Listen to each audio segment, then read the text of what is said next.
Chairman of Christian Association of Nigeria says Boko Haram fighters have beheaded Reverend Adimi, the CAN chairman in Michika local government of the state. All right. Good evening, everybody. Good morning, good afternoon. God bless you. Sorry for the quality of this video. I never had the intention of making this video. Now, let us look at what is happening in this country. Nnamdi Kanu has just been sentenced to life. If you ask me for what, I really don't know what he did that is worse than what the Boko Haram people in the north are doing, and all they get is a pat on the back, and somebody will be on national television advocating for pardon for them, and some of them have been pardoned and reintegrated into the society, and some of them are even the ones in the army, and some of them in the police force. But that's not what I'm saying here. I saw a video that, crying is not actually possible. It's not possible to cry. And I don't even know what to say, but I will let you watch that. And this will make me to, say shame to people like Reno Mokri, and shame to people like Pastor Wale Adefarasin, shame to people like Femi Lazarus, and shame to everyone who is against the aid that Donald Trump has offered to give to Nigeria and Nigerians. Shame to all of you. After watching this video, if you don't have a remorse, if you don't feel like what is happening is terrible, well, I will not wish you what has happened to this man in this family. In this video, a CAN chairman sort of has just been beheaded. I think this happened a few days ago. I would love you to take a look at this and tell me what you feel. And when we are back, there is something I found. Someone sent to me that we can read through, and you tell me what you think. Before then, listen to this. The Adamawa State Chairman of Christian Association of Nigeria says Boko Haram fighters have beheaded Reverend Adimi, the CAN chairman in Michika local government of the state. Bishop Stephen Dami Mamza explained that the terrorists, who earlier demanded for a ransom of £2 million, however rejected an offer of 50 million naira and killed him. He explains that two pastors in the state were killed at the same time in questionable circumstances, calling on the federal government to wake up to its constitutional obligations. In his reaction, the Adamawa state government described the action of the terror group as barbaric. The Director General, Media and Communications to Governor Amadu Umoru Fintiri called for sober reflection. Mr. Solomon Kumangaru, in an interview with reporters, said that Mr. Adimi was abducted 2 weeks ago when Boko Haram fighters stormed Michika town in search of foodstuff and petroleum products. So Lawan was abducted by the members of the Boko Haram over 2 weeks ago. And they threatened that they will kill him if €2 million was not given. But at the end of the day, actually, it seemed that they were not really interested in money. They were really out to kill him. He was beheaded yesterday because last week they called the wife on Thursday and they told her that they will be beheading him on Saturday. So they didn't do it on Saturday. They waited until Monday, yesterday, and then they did it. Well, the governor is deeply saddened.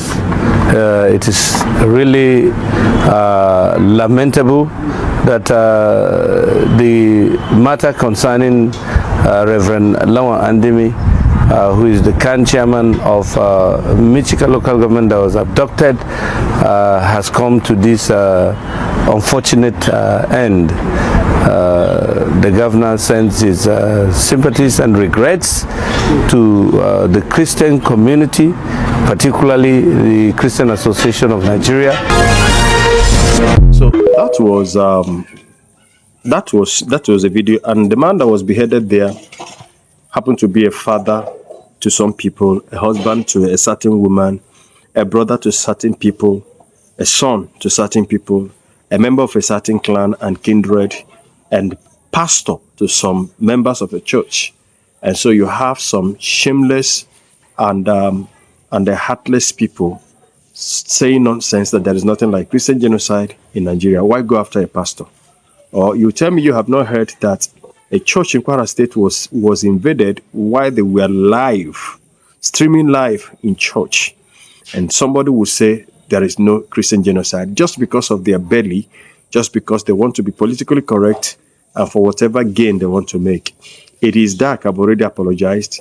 I didn't have intentions of making this video, but I couldn't just help myself but to do it. Now, listen to this. Let us read through this. Then use this and compare and consider what I brought up in this video first about Mazi Nnamdi Kanu being sentenced to life imprisonment. Then you will understand that there are people who are making so much money and whose interest is in the fact that Nigeria is unsettled. Listen to this.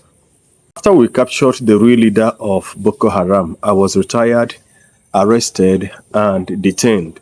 This is coming from Major General Danjuma Ali Kefi as he speaks out.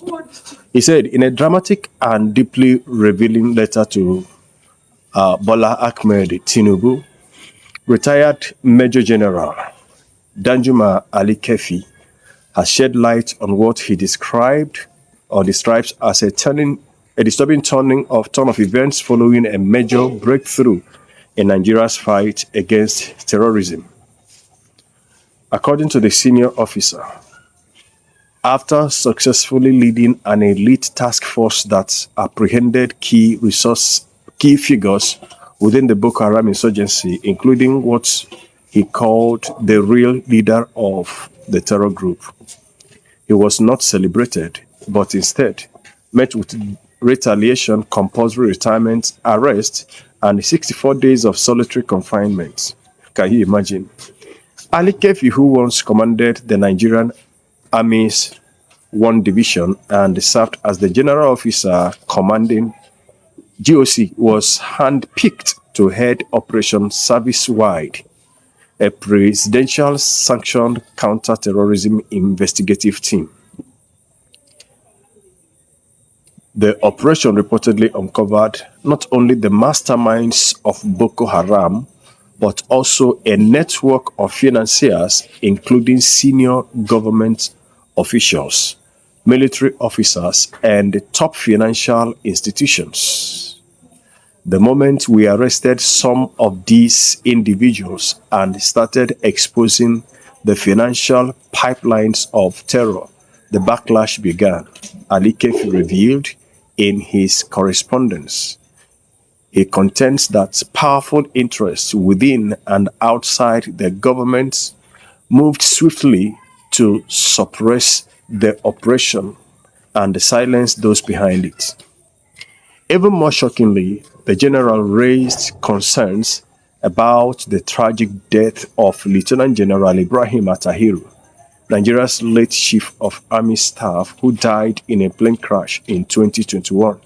According to Ali Kefi, the late Chief of Army Staff was determined to go after terror financiers and had endorsed the work of Operation Service-Wide. The general subtly implied that Atahiru's death may not have been accidental, urging Tinubu to revisit the incident and open a transparent investigation into both the crash and the broader sabotage of anti-terror efforts. The allegations made by General Ali Kefi, now in the public domain, have ignited calls for accountability, while the federal government has yet to issue an official response. The implications of his testimony are profound, if true. They point to a deeply entrenched system where fighting terrorism is undermined from within, and brave efforts to protect the nation are punished rather than praised. Ali Kefi's whistleblowing has added a new dimension to Nigeria's complex security challenges. History raises urgent questions. Who truly benefits from the prolonged war against insurgency, and why are those fighting it from within the system being silenced? Until these questions are answered, with transparency and courage.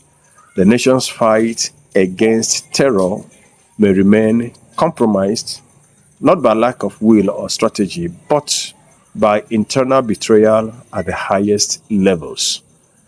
Now, this was not from me. Source All Facts newspaper. It wasn't from me.